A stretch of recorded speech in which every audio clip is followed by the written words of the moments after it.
Drage gledalke, spoštovani gledalci, dober večer. Sem Bojan Požar, vi pa gledate oddajo Faktor na TV3. Oddajo, kjer resnica boli, komentarji še bolj. Proti Andrejki Grlić, dolgoletni razvpiti glavni tržni inšpektorici in Zdravku Počivalšku, resornemu ministru za gospodarstvo, je vložena kazenska ovadba. Anonimno, seveda. Zaradi problemov z tržno inšpekcijo. Vložili pa naj bi jo neznani tržni inšpektorji. Toda različni problemi za tržno inšpekcijo so znani že celo vrsto let, z Grlićevo tudi. Jaz recimo sem o tem že ogromno napisal, tudi Počivalšek je minister že skoraj 6 let. In ravno zato, da se ravno zdaj, točno te dni, ko naj bi Počivalšek šel v vlado za Janezom Janšo, pojavi takšna anonimna ovadba in je tudi takoj v medijih, no, temu pa res ni mogoče reči drugače kot poceni politična finta. Sicer pa se bomo danes pogovarjali o tem, ali bo Janša sestavil vlado, se pravi tretjo vlado Janeza Janše, in če bo, zakaj bo, in če slučajno ne bo, zakaj je ne bo. Zato sta danes tukaj z nami naša stalna komentatorja, Bernard Brščič in Miran Videtič, oba izvrstna poznavalca slovenske politične scene, predvsem pa tudi njenega zakulisja. Miran, Bernard, lepo pozdravljena. Predlagam, da gremo kar v debato. Samo na začetku bi vas nekaj vprašal, glede na ta uvod, ki smo ga tukaj imeli, ali tudi vidva verjameta v to, ne, ali pa recimo mogoče mislite kako drugače, da je ta ovadba, ki je bila nenadoma vložena zoper Grlića oziroma Počivalška, v funkciji te politične igre, ki se zdaj dogaja na sceni. Bernard, boš ti si že... Ja, absolutno. Jaz mislim, da ne samo to, tudi MPU, ki proizkuje financiranje imperija v narekovajih, se pravi demokracije Nove 24, hkrati pa pušča v nemar milijardo evrov opranega denarja, vse je v funkciji inkriminacije SDS-a in Janeza Janše, se pravi globoka država dela vse, tudi s takimi nizkimi udarci, kot je ovadba proti Počivalšku, nič novega ni, zakaj danes, vse v funkciji tega, da se onemogoči poizkus oblikovanja vlade, ki bi jo vodil Janez Janša. To se pravi, zdaj, recimo, če luciramo stvar, nekdo je pač naročen po ukazu nekoga oziroma po navodilu nekoga in napisal neko ovadbo, jo podpisal, mislim, da nek, ne vem, državljan, tržni inšpektor in tako dalje in dal pač vloženo policijo. Samo zato v tej funkciji. Nič drugega ni v tem. Absolutno, če tudi pogledaš torpediranje poizkusov strani Mladine, Dnevnika, Siola, globoka država se počuti ogroženo, njeni interesi so na udaru. Janez Janša je za njih Atila Hun, ki bo premešal karte in bojijo se Janeza Janše, ker vedo, da če pride na Gregorčičevo 25 Janez Janša, bo odločil Janez Janša in ne strici iz ozadja, se pravi, da bo popolnoma transparentno, da odločitve spremlja Janez Janša in ne Janez Zemljarič ali Milan Kučan. Miran, kako pa ti gledaš na to ovadbo? No, jaz sem prepričan, da ta ovadba, ali pa obe ovadbi sta bili pripravljene že dalj časa, ko se je samo primeren trenutek, ne. In pripričan sem, če ne bi bilo politične situacije, kot je, torej, da je premier Šarec odstopil, Počivalšek verjetno še dolgo te ovadbe ne bi videl tudi javnost. Zdaj, še ena stvar je tukaj v tem kontekstu zanimiva. Se Počivalšku bi lahko še veliko nekaj drugih stvari učitali, pa smo mu že učitali, pa verjetno tudi še bomo, kot politiko, recimo Aleksandra Pivec, ki je tudi zdaj tu nekje na meji, bo šla za Janšo ali ne bo šla za Janšo. Ona je imela tisto afero Strip, tisto služenje proračunskega denarja v vikendih in v večernih urah in tako dalje. A mislite, da bojo ti isti novinarji ali pa mediji, ki doslej glede tega niso preveč obravnavali, da bodo pa zdaj začeli obravnavati tisti hip, ko se bo recimo ona potencialno odločila, da gre v koalicijo z Janšo? Ja. Se pa bodo obnovili neko zgodbo, ki je prej niso obravnavali, zdaj pa jo bodo postavili kot problem. Mečkem bojo vseeno v neprijetnem položaju, da vendarle, da so čakali toliko časa. Jaz sem prepričan, da se bo izkoristila vsaka najmanjša možnost, da se gre v pritisk, ali je to proti Desusu ali je to proti SMC-ju, oziroma prvo pritisk, kasneje verjetno tudi s ponudbami sladkorčkov, verjetno na zadnje pa celo z grozdami. Ja, seveda. Tako da enostavno, jaz mislim, da ta faza dajmo reči, tega anti-Janša gibanja še zdaleč ni končana. Torej njihove delovanje. Ampak so to, recimo, ti, kako bi rekel, ko praviš korenček, palice in tako dalje, ne? Kaj so ti prijemi so narejeni na podlagi nekih študij zdaj teh posameznih politikov, ne? Recimo, se zdaj približno ve, so narejene neke analize, recimo, kako bi se lahko Počivalška lotili, ne? S korenčkom, s palico ali kako, naprimer. Jaz sem prepričan, da Počivalška težje, ne? Ker je vendarle nek gospod krepkega videza in verjetno... Kaj, misliš, da bodo kakšni pretepo? Ne, nisem to mislil, ampak verjetno se je tudi v svoji karieri direktorja... Lokalnega direktorja. Lokalnega sicer, ampak vendarle tako direktorja, da je bil tarča mnogih napadov, verjetno na nižjem nivoju, pa vendarle, jaz sem prepričan, da Počivalška bo težko premakniti, karkoli se je že odločil. Mogoče tle ni nepomembno, ne, da v sami zgodbi SMC-ja bi jaz izpostavil še eno ime in to je poslanec Zorčič, ne, ki je... Igor Zorčič. Ja, seveda, ki je torej spoštovan poslanec, tako v Državnem zboru, kot tudi v svoji poslanski skupini. In on... Čeprav ni bil pa izvoljen za župana, ne? Ne, ni bil, ampak zna pa, za njega me opozarjajo, torej, da bi znal potegniti domino efekt, torej, kakor se bo on odločil, tako tudi poslanska skupina. No. In kaj, se pravi, njega ti vidiš kot neko potencijalno tarčo za te pritiske? Kako? Ja, absolutno. In kako se ti zdi, dobro, zdaj se prečujem, no, Bernard si hotel nekaj k temu dodati? Ne, prosim. Kako? Rekel bi samo to, da se meni zdi, da vkolikor JJ ne izkoristi te priložnosti, ne bo nikoli tako blizu 7. nadstropju Gregorčičeve 25. Mislim, taka konstelacija, tako šibka, teh 40% naslednikov LDS-a kot je, ne bo nikoli več. Tako da sem prepričan, da predčasne volitve ne bi bistveno spremenile konstelacije, da imamo opravka s steklenim stropom 25% SDS-a, kar pomeni status quo ante za Janeza Janšo in da bi bile razmere pogajalske, vkolikor bi on prevzel mandatarstvo aprila oziroma maja 2020 bistveno težje, kot so danes. Vendar je treba upoštevati, da imamo do rednih volitev 2 leti in pol, se pravi, dobršen del mandata je pred nami in da skratka oslabljen del tega socialno-liberalnega, sredinskega v narekovaju dela političnega prostora naslednikov LDS-a in mislim, da je temeljno vprašanje danes, kaj se bo s temi 40% korpusa naslednikov LDS-a, Zaresa, Državljanske liste Gregorja Viranta, Pozitivne Slovenije, SMC-ja zgodilo. Ali bodo prepustili... To se pravi, Bernard, ti zdaj govoriš konkretno o teh volivcih, ki so volili SMC oziroma SAP, delno verjetno tudi Desus in pa Listo Marjana Šarca. To so v bistvu tisti, ki oblikujejo, kam se bo država usmerila. Dejansko imamo nekih 20 do 30% norih privržencev bivšega socializma, ki bi nam nacionalizirali stanovanja in šli v full monty komunizem, potem nekih 40% socialno-liberalnih in potem neko 30% delež desnice, kjer je hegemon Janez Janša in se mi zdi, da na tem delu nekega preboja ni možnega v roku 2-3 mesecev. Se pravi, je ključno vprašanje tisto, kar se je zgodilo, da je Šarec entropijo povzročil na področju kanibalizacije tega korpusa bivšega LDS-a in da je presenetil 27. januarja s svojim odstopom, ker je povzročil sunek.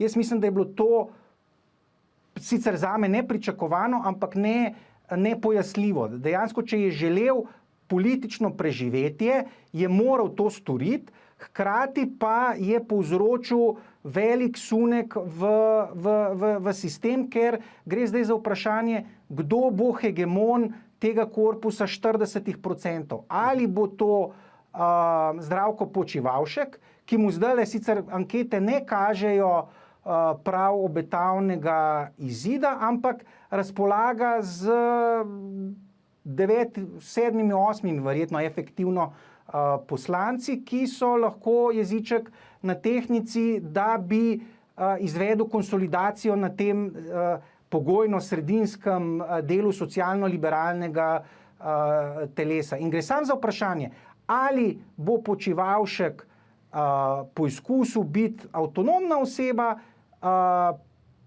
preživeti kot samostojna stranka, ali pa bo prepustil Marjanu Šarcu. Jaz mislim, da je popolnoma noro, da potem, ko je po letu in pol pokazal, kakšen nesposoben šarlatan, burkeš je Marjan Šarec in je ob tem zame nerazumljivi podpori mainstream medijev deležen tega, da ga še kar ujčkajo. Sem pa prepričan, da v 6 mesecih bo vsa ta podpora Šarcu izvenela strani mainstream medijev. Zdaj, Bernard, se pravičujem, nekaj bi še rad razčistil z Bernardom. Bernard, če se jaz ne motim, si bil ti takrat gost tisti ponedeljek v oddaji, ko je Šarec vstopil, ne? Ali se motim? Si bil, ne? Bil. Ja, takrat si pač dajal neke prve ocene, verjetno si bil pod vtisom tistega neposrednega odstopa, no? Ampak me zanima, ali si od takrat gledaš na njegov odstop Marjana Šarca, kaj je drugače kot takrat? Ne, jaz mislim, da je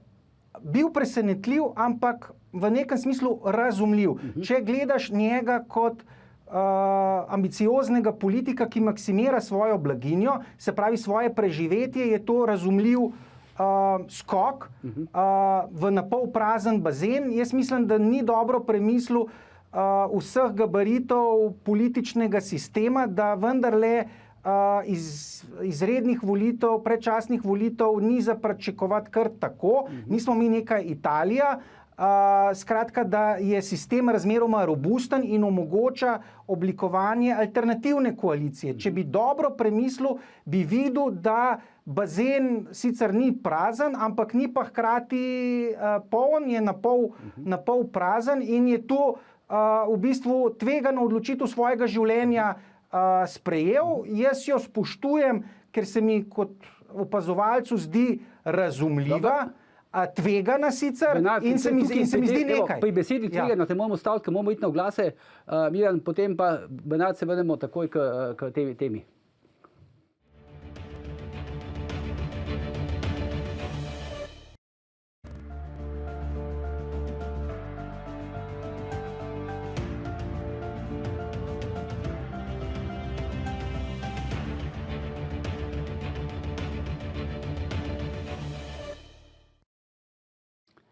Drage gledalke, spoštovani gledalci, dobrodošli nazaj v oddajo Faktor. Pogovarjamo se o tem, ali bo Janezu Janši uspelo sestaviti vlado, če mu jo bo, zakaj mu jo bo, oziroma če mu jo ne bo, zakaj mu jo ne bo. Z menoj sta Bernard Bršič in pa Miran Videtič. Bernard, boš še nekaj dodal, ker sem te prekinil prej, predno smo šli na oglase? Ne, hvala. Ne, hvala, ok. Pa jaz predlagam, da gremo na začetek, pa bi vam obema postavil enako vprašanje, to, kar je v bistvu naslov te oddaje. Ali bo Janša sestavil vlado ali ne? Miran. No, ravno jaz sem se želel vrniti na to osnovno vprašanje. No, pa sem te jaz vrnil. Ja, vrnil si me. Ne vidim razloga, da je ne bi. Ne? V bistvu je vse njegovih rok, večina stvari je v njegovih rokah. On si lahko privošči luksus. Ni pa vse. On si lahko privošči luksus sestavljanja vlade ali pa tudi odhoda na te predčasne volitve. Čas mogoče je primeren, da lahko zelo, bom rekel, brez kakršne koli velike nervoze sestavlja vlado iz preprostega razloga. Ta nenaden odstop Šarca ni dal temu anti-Janša gibanju dovolj časa, da se pripravi na volitve, tako kot je bilo pripravljeno par zadnjih volitev, od, bom rekel, velikega buma z Finske, financiranja zapora in podobno. Tako da, kot lahko tudi v medijih oba vidita, se ponavljajo reciklirajo se neke stare zgodbe ki pa, jaz mislim, da nekega... Mislim, stare zgodbe proti Janši. Ja, proti Janši, ki pa praktično nekega učinka ne na razmišljanje Janeza Janše, SD-ja, Počivalška, potencialnih partnerjev nimajo. Mogoče samo en stavek še, ker smo se prej dotaknili Šarca. Jaz se bi vrnil čisto na začetek, kar se tiče Šarca. Zame je ključna napaka Šarca bila samo, torej ena, ali pa ključna je bila, no? In to je, da je šel v konstelaciji, ko je vedel, s kom se bo pogovarjal o koaliciji, da je sploh šel na silo delati tisto manjšinsko vlado. Enostavno dva bivša premijeja, stranka SD, nepredvidljiva Levica niso ravno zanesljivi partnerji za vodenje vlade političnega novinca na državnem nivoju. Ja, ampak postavilo se mu je, glej, imel je tukaj, ne, kot ni bil glup na streh, imel je vrabca v roki, ne, da postane predsednik vlade, ne?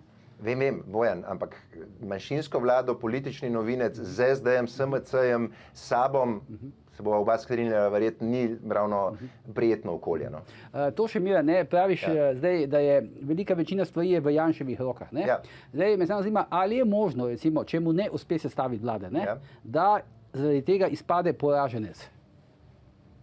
Ne, jaz mislim, da ne. On ima tisto svoje volilno telo, ki karkoli bo Janez Janša naredil, ga ne vidi kot poraženca, kvečemu kot mučenika ali žrtvo. Ne? Na levici pa praktično velja prepričanje, da je Janez Janša večen loser. Ne? Sej v končni fazi, glede na to, čeprav zdaj že tretjo vlado dela. Ne? Ja, vem, ampak lej, relativni zmagovalec, mogoče uspe na levi strani vedno napihniti ta poraz Janeza Janše, oziroma to, da ne sestavi vlade, da se napihne v medijih kot velik poraz. Tako da, če se vrnem na to, jaz mislim, da si on lahko dovoli luksus mirnega sestavljanja vlade, če pa ne bo šlo pa odhoda na predčasne volitve. Bernard, mu bo uspelo? Bo sestavil? Jaz nisem politični astrolog, jaz mislim, da bi bilo zelo dobro, da bi mu uspelo, da bi bilo dobro, da bi mu uspelo, dobro za državo, dobro za dinamiko političnega prostora, kajti mislim, da bi si tudi ta leva sredina želela likvidacije fenomena Marjana Šarca, ki praktično vleče ta korpus 40% samo dol. Jaz osebno vendarle mislim, da je Zdravko Počivalšek, če ravno nimam nekih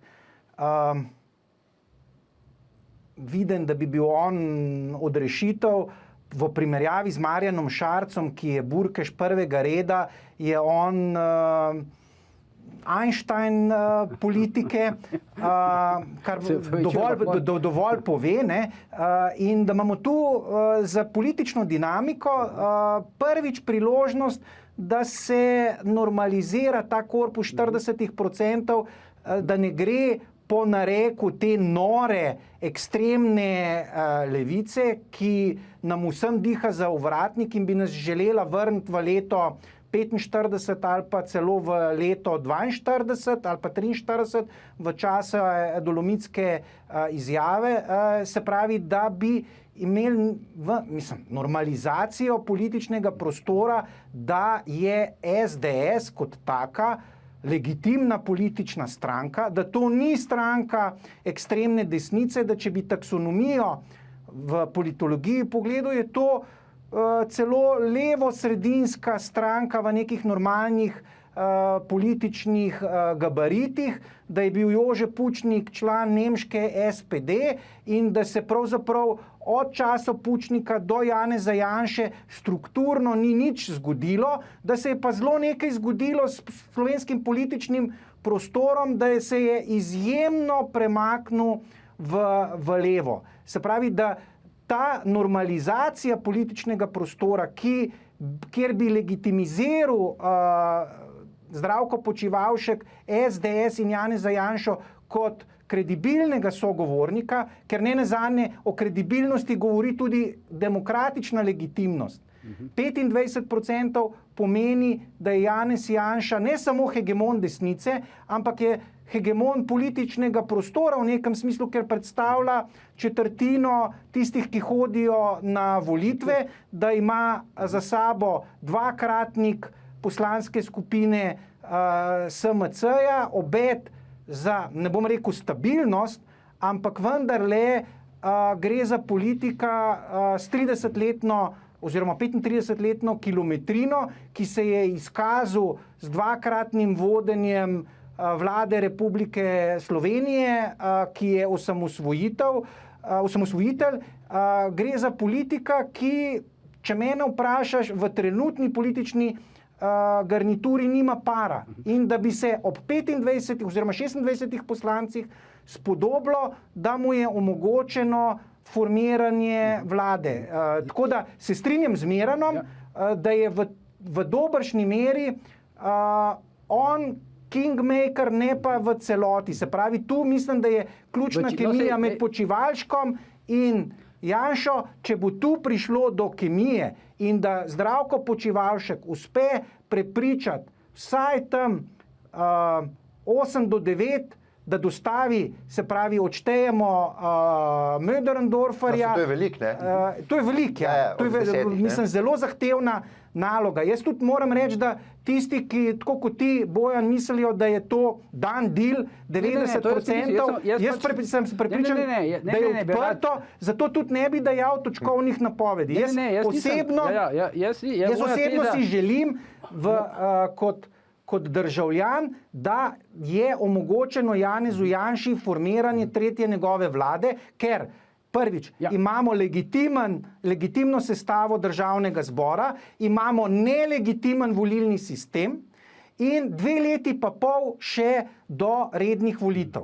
In konstelacija je takšna, po mojem, da vkolikor prevlada modrost, da se oblikuje neka vlada, ki bi presegla to anti-JJ in anti-SDS retoriko. Da to pojasnim, jaz nisem nikoli rekel, da je karkoli dan deal. Moja ocena je pač enaka že ves čas od odstopa Marjana Šarca, da je približno 90% možnosti, da bo Janez Janša sestavil vlado. Ne? To je pač moja ocena. Ampak to sem hotel zdaj, Miran, te vprašati. A se ti strinjaš s tem, kar pravi Bernard, da bi tudi leva sredina se zdaj v tej situaciji po Šarčevem odstopu rada znebila Marjana Šarca? Seveda jih je on presenetil s svojim odstopom.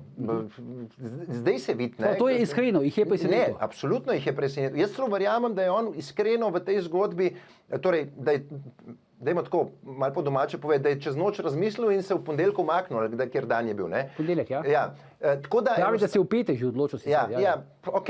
Ampak definitivno oni niso bili. Anti-Janša gibanje ni bilo pripravljeno na Šarčev odstop. To se zdaj vidi. Ne? Tako da jaz verjamem v to, kar govori Bernard, da je verjetno Šarc ta moment res tudi na tej strani tega nekega političnega podzemlja ali pa političnega podzemlja ni najbolj priljubljen, ker je nepredvidljiv.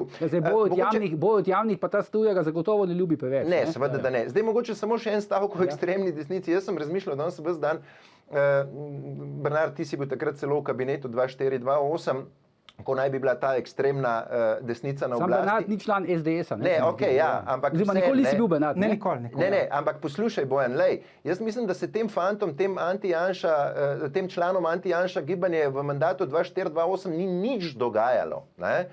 Se pravi, noben novinar ni bil preganjan, zaprt, kakor se jaz spomnim.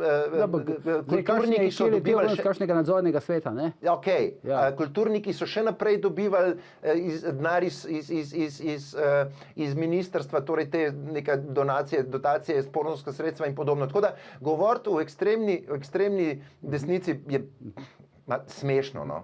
Jaz mislim, da precej smešno. Zdaj, ko govorimo o tem presenečenju, samo eno takšno vprašanje, kaj pa, če je presenečenje pač tega, da je Šarec odstopil, ampak Janša je par dni nazaj, takrat pred odstopom rekel, da je politično truplo, Šarec, in da so pogovori o neki novi koaliciji. Je mogoče Janša vedel, kaj se dogaja?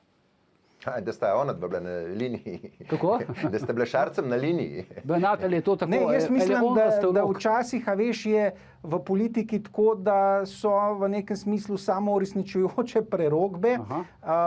Mislim, da je to, bom rekel, tako precej v temo useku, ker se je zdelo, da Šarc obvladuje situacijo. On je rezal svoje koalicijske partnerje, če vzamem Marka Štrousa in njegovo terminologijo, rezal jih je kot salamo.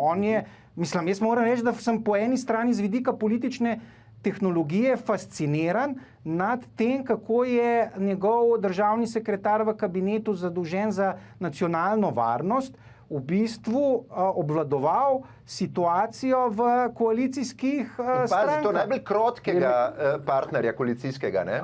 Absolutno.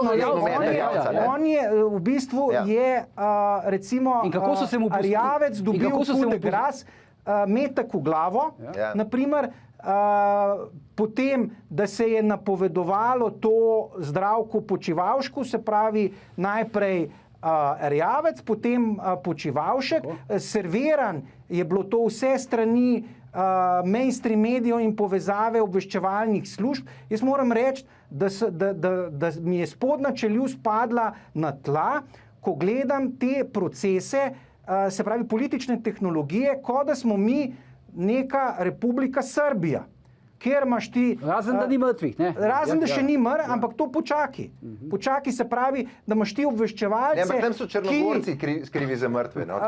Da imaš ti obveščevalce, ki zasledujejo Karla Erjavca in njegovo 5-6 let staro vozilo Porsche Macan na dan pred kongresom. V Umag, ne? Mislim, katastrofa. Mislim, se je možakar neumen ko noč, da si umisli tako vozilo kot predsednik socialne stranke, ampak ne glede na to zaskrbljujoče zloraba obveščevalcev, ker sem prepričan, da to ni bila stvar novinarjev Siola, ampak verjetno agentov Sove, ki nimajo kaj pametnejšega početi, kot da fotografirajo Porsche, Macan... Mene je pa še ta dimenzija, tako bom rekel, impresionirala, zakaj so se ti koalicijski partnerji, ki imajo neko svojo infrastrukturo, imajo tudi nek vpliv na medije, imajo neko politično moč, zlasti recimo SD, tudi Desus, konec koncev, zakaj so se pustili tako rezati kot salamo?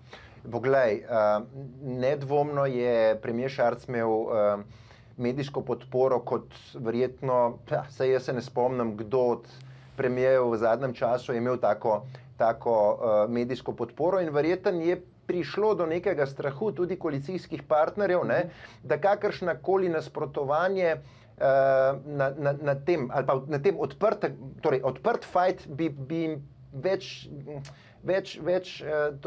prinesel več slabega kot dobrega. Ne? Tako da enostavno se je naredila neka fama, da je LMŠ v koaliciji praktično z slovenskimi mainstream mediji in jaz verjamem, da v politiki, ne, kjer gledaš na vsako potezo, zaradi seveda prihodnosti ni lahko se bojevati proti nekomu, ki ima to medijsko moč. Ne? Čeprav zdaj, ko gledam, zdaj je približno 2 tedna po odstopu, ta boj za interpretacijo odstopa, sebi koristi očitno Šarec izgubil, pa ga ni več tako v medijih. Ne? Pa vsi, v bistvu on se nima kaj drugega delati kot čakati ta moment. Ne? Verjetno v ozadju se dela. Srbi bi rekli, da je iztrčal. Se pravi, kako si rekel, da je presenetil cel sistem vrgu iz ravnotežja.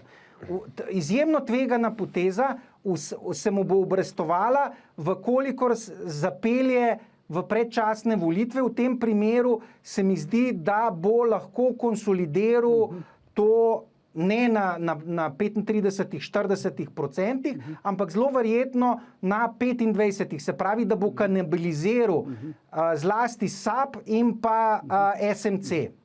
Kaj pa recimo, kako pa potem gledaš tale ponudba, ki je z njegove strani prišla? Pa tudi vidim, da nima največje medijske podpore, ponudba SMC-ju, ki je žaljiva, ponižujoča in tako dalje.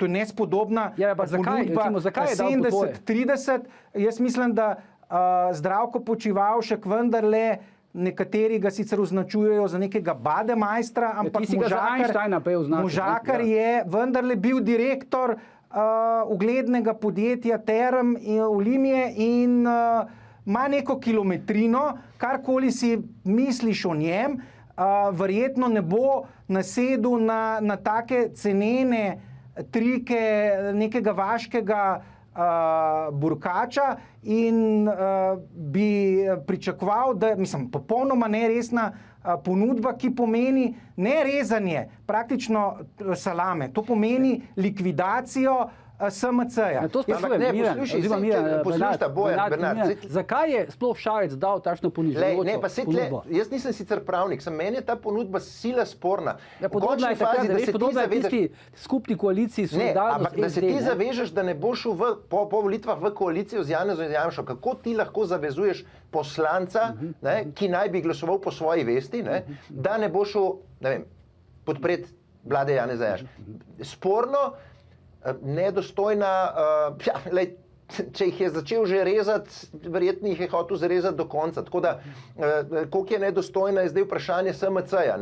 Po moji oceni ja, seveda nedostojna, ampak veš, po drugi strani je pa Počivalšek stisnjen v kot. Zdaj, prevzel je mrtvaka, niti ni sam kriv, da mu je Cerar predal, kar mu je predal, in enostavno, jaz celo verjamem, da se je trudil iz tiste nule narediti vsaj nekaj procentov. V smislu anket ni naredil preboja, ne? Ne, ni. In enostavno je v končni fazi bil zelo v nezavidljivi poziciji. Če ne bi bila opcija desne, torej pogovorov zdaj o tako imenovani desni vladi, pa zame sploh to ni desna vlada. To sta dve levi stranki, SMC in desni. Potem bi bil on praktično prisiljen to ponudbo celo sprejeti. Ampak je potem lahko na nek način rečemo tako pogojno, pod narekovaji, da je pravzaprav Počivalšek, zdaj prej ga je Bernard imenoval za Einsteina, politike, na neke vrste vojni dobička odstopa Marjana Šarca. Ker on je zdaj naenkrat v prvem planu. Njemu se je odprlo preživetje. Jaz osebno mislim, da je obet celo razmeroma slab, ampak gre za to, ali boš umrl od Jersinije pesti, se pravi definitivno volitve konec aprila, začetek maja pomenijo politično smrt projekta SMC in Zdravka Počivalška. S tem si pa odpre, z Janševo vlado si odpre možnost preživetja. Na drugi strani, Janezu Janši, če mene vprašaš, je precej vseeno.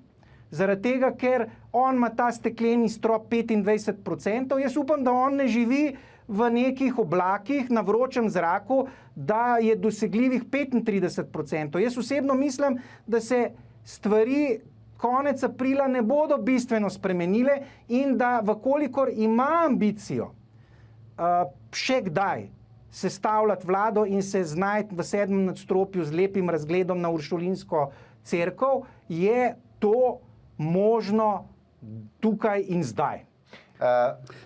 Lahko sem ta stavek. Na nek način je pa vseeno zdaj, tudi če recimo ne pride do vlade, tako ti dam besedo Miran, tudi če ne pride do vlade, je na nek način vendarle pribit ta let nesodelovanja z SDS ali ne. Sramežljivo, ne? Sramežljivo. Ja. Jaz mislim, da je to ključno vprašanje, ker dviga letvico Marjan Šarec. Ne samo anti-JJ. Zdaj je retorika anti-SDS. Se pravi, ni problem Janez Janša, problem je SDS. Če njegovo retoriko gledaš, je izjemno zaskrbljujoča. Se pravi, ker je v osnovi antiliberalna in antidemokratična.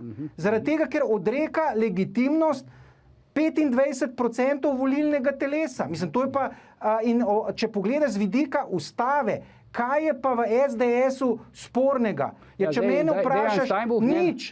To je neka normalna, zmerno leva stranka z nekimi domovinskimi elementi. Tak je bil nemški SPD recimo pred 30 leti, ko je bil Jože Pučnik še član SPD-ja.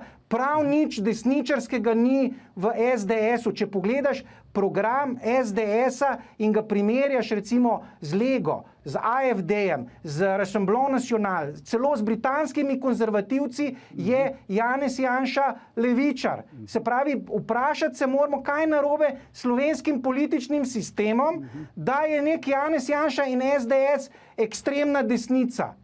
Mislim, potrkajte se po glavi, ljudje, a bi radi šli v leto 42, 43 ali 45, ker to zame ni prihodnost Slovenije. Miran, izvoli. Lej, Bojan, če bi to medijsko fino zvenel, mislim, intimne ali pa osebno, če gledaš, jaz bom mogoče celo malo nesramen, pa bom rekel, da od Bratuškove, Cerar in vsi, jaz mislim, da bi leteli na Trstenjakovo, če bi bilo vsaj približno to medijsko spodobno, ali pa da ne bi, ali pa bom rekel, mogoče si bi celo želeli, da tiste besede, ki so bile izrečene, da jih ta moment ni več na videlu, ne?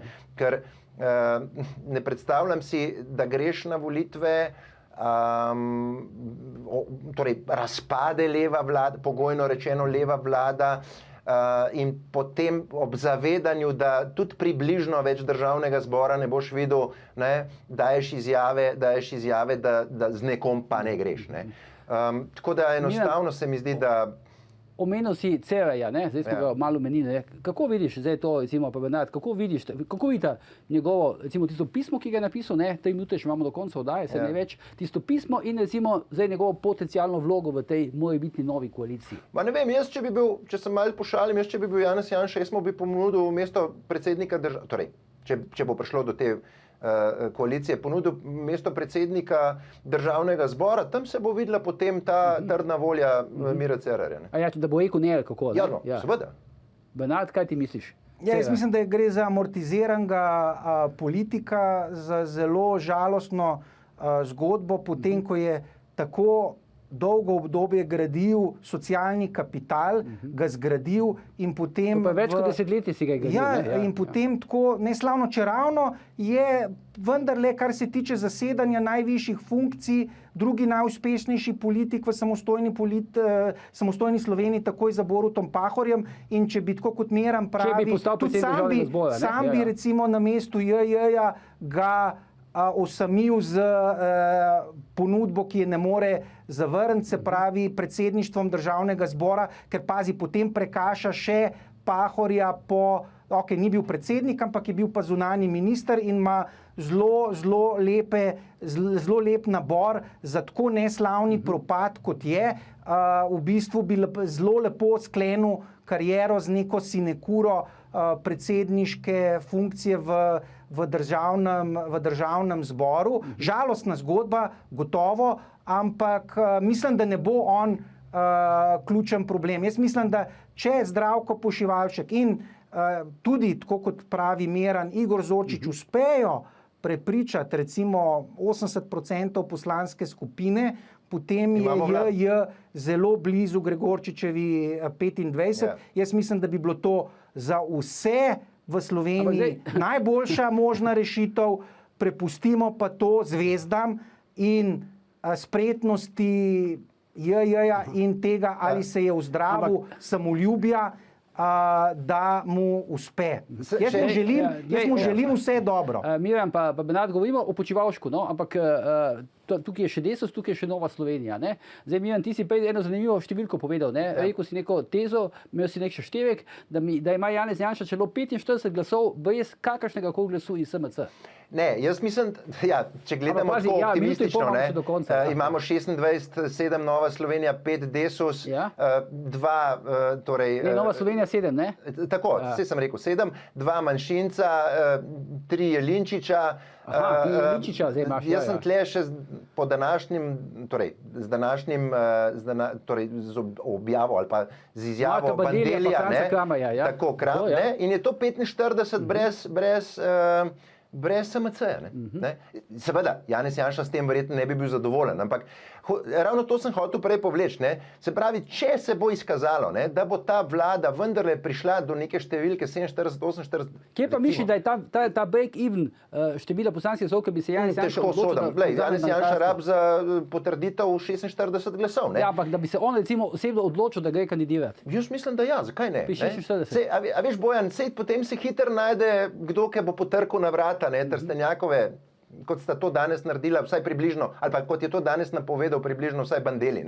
Vprašanje, koliko imamo še takih poslancev, ki bi prišli potrkati na vrata in se ponuditi kot podporniki nove vlade. V redu, smo prišli do konca. Ja, Miran, Bernard, najlepša hvala za vajne razmišljanja. To je bil današnji 395. faktor za sestavljanje nove vlade. Mi pa se vidimo spet prihodnji ponedeljek ob istem času in seveda ne pozabite, ni vseeno, kdo kaj reče.